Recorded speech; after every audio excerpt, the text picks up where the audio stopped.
આજે તો ગનીભાઈએ કરી દીધું લાદીનું મુહૂર્ત. તો કેમ છો મિત્રો, સ્વાગત છે તમારા બધાનું આજના આપણા નવા બ્લોગમાં. અત્યારે આપણે સવારમાં વહેલા ઉઠીને બ્લોગ ચાલુ કર્યો ને આજે આપણે બ્લોગ ચાલુ કર્યો આરીસામાં જોઈને થોડાક નખરા કરીને પછી કાઢી આપણે ગાડી નીકળી ગયા કામ તરફ. પહોંચી ગયા કામ ઉપર ને આવતા વેત બનાવી નાખ્યા 3-4 તગરા રોગાના. પછી આવી ગયા ગનીભાઈ ને કરી નાખ્યું લાદીનું મુહૂર્ત જોઈ લ્યો.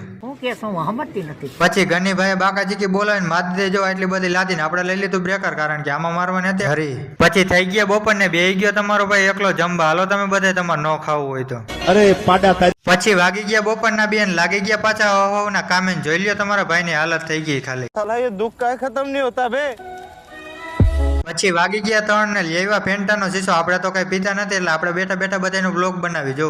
પછી આપણે બહાર આવીને જોયો તો આવડે ટાંકો ખોદીને અંદર નાખી દીધો તો માલ. तू समझा. પછી હાંજના વાગ્યા 5 ને ભાઈની એસપી લઈને આપણે નીકળી ગયા ઘર તરફ. તો આજ માટે આટલું જ. બ્લોગ ને આપણે કરીએ ને મળીએ હવારમાં નેક્સ્ટ બ્લોગ વિડીયોમાં.